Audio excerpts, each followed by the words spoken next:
100కు పైగా దీర్ఘకాలిక సమస్యలకు ఎటువంటి ఆపరేషన్ దుష్ప్రభావాలు లేకుండా హోమియోపతి చికిత్స.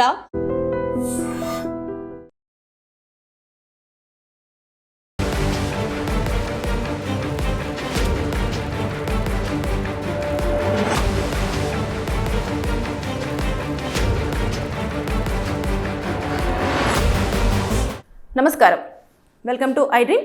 నేను మీ సంగీత. కలెక్షన్ కింగ్ మోహన్ బాబు గారి యూనివర్సిటీ అతి త్వరలో మూసివేయబోతున్నారు, అంతేకాకుండా ఆ యూనివర్సిటీ యొక్క లైసెన్స్ అనేది రద్దు చేయబోతున్నారు అనే వార్తలు 2 రోజుల నుంచి డిజిటల్ మీడియాలో తెగ వైరల్ అవ్వడం జరుగుతుంది. అసలు ఎందుకని మోహన్ బాబు గారి యూనివర్సిటీ ఇప్పుడు తెర మీదకి రావడం జరిగింది, అంతేకాకుండా వారు కోర్టు నుంచి కూడా ఒక స్టే ఆర్డర్ని ఎందుకని తెచ్చుకోవడం జరిగింది అనే విషయాలను మనం ఈ వీడియోలో పూర్తి స్థాయిలో మాట్లాడుకునే ప్రయత్నం చేద్దాం.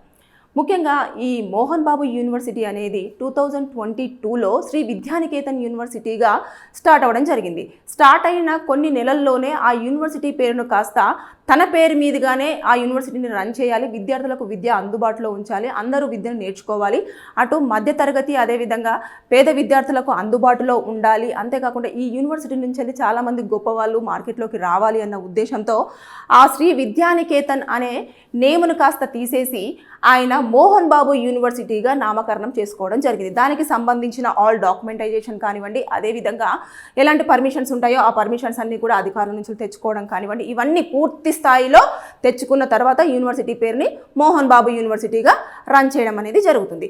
ఇలా జరుగుతున్న టైంలో 2022 నుంచి అంత బాగానే ఉంది, 2023 కూడా బాగానే ఉంది. ఇక 2024 సెప్టెంబర్ నుంచి ఇది కొన్ని ఏవైతే ఆరోపణలను ఎదుర్కొంటూ రావడం జరుగుతుంది మోహన్ బాబు యూనివర్సిటీ.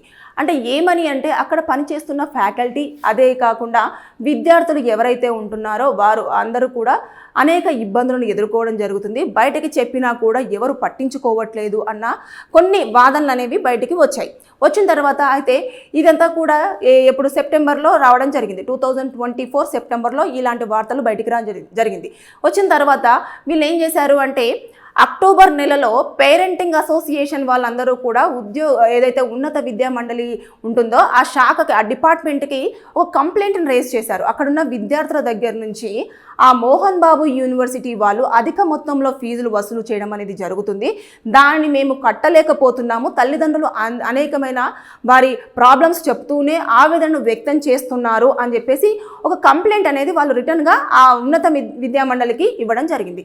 ఇచ్చిన తర్వాత దాన్ని పరిశీలించిన తర్వాత ఆ శాఖ ఏం చేసిందంటే ఇమీడియట్గా డిసెంబర్లో వారికి ఒక కమిటీని ఏర్పాటు చేసి అసలు మోహన్ బాబు యూనివర్సిటీలో ఏం జరుగుతుంది, నిజంగానే ఇవి ఆరోపణలా లేదంటే విద్యార్థులు ఈ ఇబ్బందులు ఏవైతే ఉన్నాయో అవన్నీ ఎదుర్కొంటున్నారా, ఫ్యాకల్టీ కూడా ప్రాబ్లమ్స్ ఫేస్ చేస్తుందా, ఇవన్నీ కూడా పూర్తి స్థాయిలో ఎంక్వైరీ చేసి ఒక నివేదికను సమర్పించాలి అని చెప్పేసి ఆ కమిటీకి సూచించడం జరిగింది. అయితే ఇమీడియట్గా ఆ కమిటీ వారు నియమించిన ఒక 2 రోజుల్లోనే ఆ యూనివర్సిటీని విజిట్ చేయడం కోసం వెళ్ళారు. వెళ్ళిన తర్వాత అక్కడున్న విద్యార్థులు చెప్పిన వింటే చాలామంది అధికారులు చాలా షాక్కు గురయ్యారు. ఎవరైతే విద్యార్థులు అక్కడ స్టే చేస్తున్నారో, కొంతమంది హాస్టలర్స్గా అందులోనే స్టే చేస్తూ అక్కడ యూనివర్సిటీలో చదువుకుంటూ అక్కడ భోజనం తింటూ ఉంటారు. అయితే వాళ్ళతో సమానంగా డే స్కాలర్స్ ఎవరైతే వస్తారో ఆ విద్యార్థులకు కూడా అక్కడ హాస్టల్ ఫెసిలిటీ, తర్వాత నెక్స్ట్ భోజనము, ట్రావెలింగ్ సంబంధించిన బస్సులు ఏవైతే ఉంటాయి కదా, బస్ ఛార్జెస్ అని చెప్పేసి అవన్నీ కూడా ఆ ఫీజులో వసూలు చేయడం అనేది జరుగుతూ వస్తుంది అని చెప్పేసి విద్యార్థులు చెప్పారు. అంతేకాదు హాస్టల్లో స్టే చేస్తున్న విద్యార్థుల దగ్గర నుంచి కూడా బస్ ఛార్జెస్ అనేవి వసూలు చేస్తున్నారు. అయితే ఇది ఎలా ఉంటుందంటే ఒక యూనివర్సిటీకి యూజీసీ నామ్స్ ప్రకారం ఒక ఫీజు స్ట్రక్చర్ని డిసైడ్ చేయడం జరుగుతుంది. అంటే ఒక కోర్సుకు ఇంత ఫీజు ఉంటుంది, ఒక సెమిస్టర్కి తర్వాత నెక్స్ట్ ఒక ప్రాక్టికల్కి ఇంత ఫీజుని మనము పే చేస్తే ఎగ్జామ్స్కి అలో అని చెప్పేసి అలాంటివన్నీ కూడా యూజీసీ నిబంధనల్లో ఉండడం జరుగుతుంది. అది దాని ప్రకారంగానే ఫీజు వసూలు చేయాలి, కానీ అలా చేయడం లేదు. అసలు ఏవైతే నామ్స్ ఉన్నాయో దాని ప్రకారం కాకుండా వారికి ఇష్టానుసారంగా వారికి నచ్చినట్టుగానే ఫీజులు అనేవి వసూలు చేస్తున్నారు అని చెప్పేసి మోహన్ బాబు యూనివర్సిటీలో ఎవరైతే కమిటీ ఉన్నారో ఆ కమిటీ వెళ్ళిన వాళ్ళందరూ కూడా దాన్ని ఐడెంటిఫై చేయడం అనేది జరిగింది. ఇకపోతే ముఖ్యంగా ఇంకొక పాయింట్ ఏంటంటే స్టూడెంట్స్ రెగ్యులర్గా కాలేజీకి వెళ్తున్నారు, హాస్టలర్స్ కూడా రెగ్యులర్గా అక్కడే ఉంటారు కాబట్టి క్లాసెస్కి అటెండ్ అవుతున్నా కూడా కొంతమంది విద్యార్థులు మీరు సరిగ్గా అటెండెన్స్ లేదు, మీరు క్లాసెస్కి సరిగ్గా అటెండ్ అవ్వట్లేదు అని చెప్పేసి పర్ హెడ్ స్టూడెంట్కి ఎంత మీ అటెండెన్స్ ఇంత 75% లేదు కాబట్టి మీరు డిటెండ్ అయ్యే అవకాశాలు ఉంటాయి కాబట్టి మీరు 7,500 అనేది చెల్లిస్తేనే మిమ్మల్ని ఎగ్జామ్కి అలౌ చేయడం అనేది జరుగుతుంది అని చెప్పేసి చెప్పడం జరిగింది. దీంతో విద్యార్థులు అవి చేసేది ఇంకా ఏమీ లేక నేను రెగ్యులర్గా క్లాసెస్కి వెళ్తున్నా కూడా ఎందుకు అటెండెన్స్ లేదు అన్న క్వశ్చన్ అడగలేరు.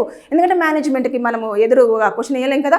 వాళ్ళు వెంటనే ఇమీడియట్గా వాళ్ళ పేరెంట్స్ని అడగడము, డబ్బులు పే చేయడము ఇలాంటివన్నీ కంటిన్యూ అవుతూ వస్తున్నాయి. అలా ఇంకా ఆరోపణలు అనేవి చూసుకుంటే అవి నిజంగానే ఆరోపణలు కాదు, పూర్తి స్థాయిలో జరిగాయి అని చెప్పేసి ఈ కమిటీ వాళ్ళు ఒక నిర్ధారణకు రావడం జరిగింది. అంతేకాకుండా ఎవరైనా ఫ్యాకల్టీ వాళ్ళు క్వశ్చన్ చేశారనుకోండి, సార్ ఇది మన నామ్స్లో లేదు, మన యూజీసీ ప్రకారంగా లేదు అని అంటే మీరు నోరు మూసుకొని ఈ పని చేయండి, మేము చెప్పింది చేయాలి కానీ మీరు మీ ఇష్టానుసారంగా ఇక్కడ వర్క్ చేయాలనుకుంటే మీరు వెంటనే వెళ్ళిపోవచ్చు అని చెప్పేసి వారి మీద అరవడం కూడా చేశారు మేనేజ్మెంట్ అని చెప్పేసి వారి వాదన కూడా వినిపించడం జరిగింది.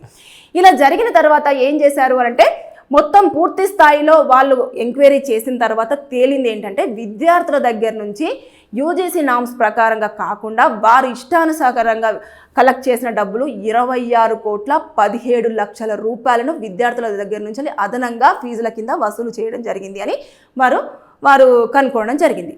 అంతేకాదు ఇకపోతే దీంతోపాటు విద్యార్థులు అక్కడ ఫెసిలిటీస్ కూడా సరిగ్గా లేకుండా ఇబ్బందులు ఎదుర్కొంటారు. మొత్తము 9 బ్రాంచెస్ ఉన్నాయి. అందులో 9 బ్రాంచెస్లలో విద్యార్థులు ఎంత పెద్ద స్థాయిలో ఉన్నా కూడా వారికి ఫెసిలిటీస్ సరిగ్గా లేవు, ఫీజులు మాత్రం ఎక్కువ వసూలు చేయడం జరుగుతుంది. పేరెంట్స్కి ఇన్ఫర్మేషన్ సరిగ్గా ఉండట్లేదు, స్టూడెంట్స్కి ఇన్ఫర్మేషన్ సరిగ్గా ఉండట్లేదు. జస్ట్ ఫీజుల కోసం మాత్రమే యూనివర్సిటీ రన్ చేస్తున్నట్టుగా అధికారులు దాన్ని గుర్తించడం జరిగిన తర్వాత ఇమీడియట్గా నివేదికను అంతా క్లియర్గా చేసేసి సెప్టెంబరు ఈ సంవత్సరం సెప్టెంబర్న నివేదికను సమర్పించారు. ఉన్నత విద్యామండలి శాఖకి ఇవ్వడం జరిగింది. ఇచ్చిన తర్వాత సెప్టెంబర్ 26వ తేదీ ఇచ్చిన తర్వాత 20వ తేదీన స్టే తీసుకొచ్చుకున్నారు. ఎందుకు స్టే తీసుకొచ్చుకున్నారు అంటే వీళ్ళు నివేదికను సమర్పించారు కదా హైయర్ ఎడ్యుకేషన్ డిపార్ట్మెంట్కి. ఇవ్వగానే వాళ్ళు చెప్పారు మీరు అధిక ఫీజులు ఏవైతే వసూలు చేశారో అవన్నీ కూడా విద్యార్థులకు రిటర్న్గా ఇచ్చేసేయండి. ఏ విద్యార్థి దగ్గర నుంచి ఎంతెంత ఫీజులు ఎక్స్ట్రాగా వసూలు చేశారో ఆ విద్యార్థులందరికీ కూడా మీరు కలెక్ట్ చేసిన 26,17,00,000 రూపాయలను విద్యార్థులకు ఇమీడియట్గా ఇవ్వాల్సిందే. దాంతోపాటు మీరు ఈ విధంగా తప్పు చేశారు, ఎలాంటి పర్మిషన్స్ లేకుండా, మాకు ఎలాంటి ఇంటిమేషన్ లేకుండా మీరు ఇష్టానుసారంగా ఫీజులు అనేవి వసూలు చేయడం జరిగింది కాబట్టి 15 లక్షల రూపాయలు అనేవి మీరు పెనాల్టీ కింద పే చేయండి అని చెప్పేసి ఈ ఏదైతే హైయర్ ఎడ్యుకేషన్ డిపార్ట్మెంట్ ఉందో అది సూచించడం జరిగింది. ఏంటంటే మేము ఇవి కట్టలేము, మేము ఇలా చేయలేము, మేము విద్యార్థులకు ఖచ్చితంగా ఇస్తాము, మేము కొన్ని కారణాల వల్ల తీసుకోవడం జరిగింది, మేము మళ్ళీ అవి రిటర్న్లో వెనుకకి చేస్తాము అని చెప్పేసి మాట రూపేణ చెప్తున్నారే తప్పించి వాళ్ళు రిటర్న్గా రాసివ్వమన్నా రాసివ్వట్లేదు. దాంతోపాటు వారు సరిగ్గా క్లారిటీ అనేది మెయింటైన్ చేయట్లేదు. ఇక వీళ్ళు ఏం చేశారంటే ఇమీడియట్గా మోహన్ బాబు వాళ్ళు వెన్న కోర్టు దగ్గరికి వెళ్ళేసి ఒక స్టే ఆర్డర్ తెచ్చుకోవడం జరిగింది. దీని మీద మీరు ఎవరు మాట్లాడకూడదు అన్నట్టుగా స్టే అంటే ఇంకా ఆగిపోవాలి, దాని మీద ఇంకా డిస్కషన్స్ ఏమి ఉండదు. ఇంకా కోర్టుకు వెళ్ళేసి ఉన్నత విద్యామండలి ఎవరైతే ఉన్నారో వీళ్ళందరూ కూడా నివేదికను సమర్పించి ఇలా అవకతవకలు జరిగాయండి, చాలా వరకు ఇన్ని కోట్ల రూపాయల డబ్బులన్నీ కూడా పిల్లల దగ్గర నుంచి వసూలు చేయడం జరిగింది, ఇలాంటివన్నీ జరిగాయి అని చెప్పేసి అన్నారు. కాబట్టి ఈ నెల 14వ తేదీన కోర్టులో దీనిపైన ఆర్గ్యుమెంట్స్ రన్ అయ్యడానికి ఉన్నాయి. కాబట్టి ఈ మధ్య కాలంలో 2 డేస్ నుంచి కూడా మోహన్ బాబు యూనివర్సిటీ అనేది వార్తల్లో నిలవడం జరుగుతుంది. ఏదేమైనా సరే కానీ స్టే ఇప్పుడు తెచ్చుకున్నారు. అదేవిధంగా ఇంకా ఈ డబ్బులు 15 లక్షలతో పాటు 26,17,00,000 రూపాయలు కట్టమంటే వాళ్ళు అంటారు మేము కట్టలేము, ఇప్పుడు కట్టే సిచ్యువేషన్ లేమని. ఇక్కడ నుంచి హైకోర్టుకు వెళ్ళొచ్చు, హైకోర్టు నుంచి సుప్రీంకోర్టుకు వెళ్ళొచ్చు, ఇలాంటి వెసులుబాటు ఉంది. కాబట్టి వారు కడతారా లేదా అన్నది ఒక క్వశ్చన్ మార్క్ అయితేను మరి నిజంగానే పిల్లలు ఇంత అవస్థలు పడుతున్నా కూడా ఎందుకని ఆ యూనివర్సిటీని ప్రిఫర్ చేస్తున్నారు అంటే ఒక సెలబ్రిటీ వల్ల యూనివర్సిటీ. అయితే ఇప్పుడు తాత్కాలికంగా మాత్రం అక్కడున్న స్టూడెంట్స్ అందరినీ కూడా ఏం చేశారు అని అంటే ఏది శ్రీ వెంకటేశ్వర యూనివర్సిటీలో కొంచెం అడ్జస్ట్ చేయండి అని చెప్పేసి నివేదికలో అయితే సమర్పించడం జరిగింది. కానీ అక్కడ ఉన్న ఫ్యాకల్టీ ఎంతవరకు సరిపోతారు, విద్యార్థులకు అక్కడ ఉన్న అకామిడేషన్ అంతా సరిపోతుందా లేదా, అదేవిధంగా విద్యార్థులకు క్లాస్ రూమ్స్ సరిపోతాయా లేదా, అక్కడ ఉన్న మౌలిక సదుపాయాలన్నీ కూడా వీరికి అనుకూలంగా ఉంటాయా లేదా అన్నది కూడా ఒక క్వశ్చన్ మార్కే అని చెప్పుకోవచ్చు. ఏదేమైనా సరే కానీ మనమైతే ఈ నెల 14వ తారీఖు వరకు మాత్రం వేచి చూడాల్సిందే. మోహన్ బాబు గారి యూనివర్సిటీ అనేది క్లోజ్ అవుతుందా, లైసెన్స్ రద్దు అవుతుందా అనేది ప్రశ్నార్థకం. అంతేగాని క్లోజ్ అవుతుంది, అయ్యింది, అవ్వబోతుంది అనే ఊహాగానాలు మాత్రం వద్దు. ఎందుకంటే కోర్టులో ఉన్నప్పుడు ఏదైనా విషయం కోర్టు పరిధిలో ఉన్నప్పుడు దాని మీద మాట్లాడకపోవడమే చాలా ఉత్తమం. ఇప్పుడు మనం ఏదైనా మాట్లాడుతున్నాం అనుకోండి, అది కోర్టు యొక్క తీర్పు పైన ఎక్కువగా ప్రభావం చూపే అవకాశాలు ఉంటాయి. దానిని కొన్ని రోజుల వరకు హోల్డ్ చేస్తారు, తర్వాత నెక్స్ట్ దానికి కొంచెం ప్రొలాంగ్ అవుతుంది.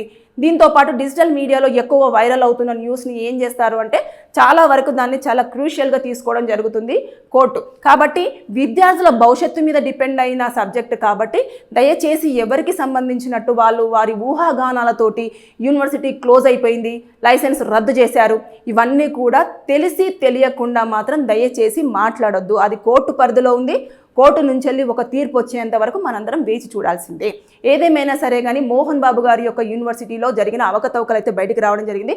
గతంలో కూడా వాళ్ళ ఫ్యామిలీ నుంచి వెళ్ళి తన చిన్న కుమారుడైన మనోజ్ గారు కూడా బయటకు వచ్చేసి ఇలా చాలా వరకు జరుగుతూ ఉన్నాయని చెప్పేసి దాని మీద మీకు ఏమైనా కంప్లైంట్స్ ఉంటే డైరెక్ట్ నాకే ఇవ్వండి, నేను దానిపైన సమగ్రంగా విచారణ జరిపిస్తాను, మీకు న్యాయం జరిగే దిశగా నేను ప్రయత్నం చేస్తాను అని చెప్పేసి ఆయన చెప్పడం జరిగింది. అయినా సరే అప్పుడు అందరూ కూడా దాన్ని ఫ్యామిలీలో ఏదో డిస్ట్రిబ్యూట్స్ వచ్చాయి కాబట్టి వాళ్ళు ఏదో ఫైటింగ్స్ వల్ల ఇలా ఆరోపణలు చేసుకుంటున్నారు అని చెప్పేసి కొట్టేశారు. కానీ ఆల్రెడీ ఒక కమిటీని ఏర్పాటు చేసి యూనివర్సిటీలో మొత్తం ఎంక్వైరీ చేస్తే వచ్చిన నివేదిక కాబట్టి దీనిపైన కోర్టు అయితే సీరియస్గానే ఆర్గ్యుమెంట్స్ రన్ చేస్తారు. అంతేకాకుండా ఇది కొన్ని వేల మంది విద్యార్థుల యొక్క భవిష్యత్తు మీద డిపెండ్ అయి ఉంది కాబట్టి తీర్పు కూడా అన్ని రకాలుగా ఆలోచించిన తర్వాతనే రావడం జరుగుతుంది. కాబట్టి మనం దీనిపైన పూర్తి స్థాయిలో ఇప్పుడైతే ఇన్ఫర్మేషన్ కోర్టు పరిధిలో ఉంది కాబట్టి మనం ఇవ్వలేని సిచ్యువేషన్.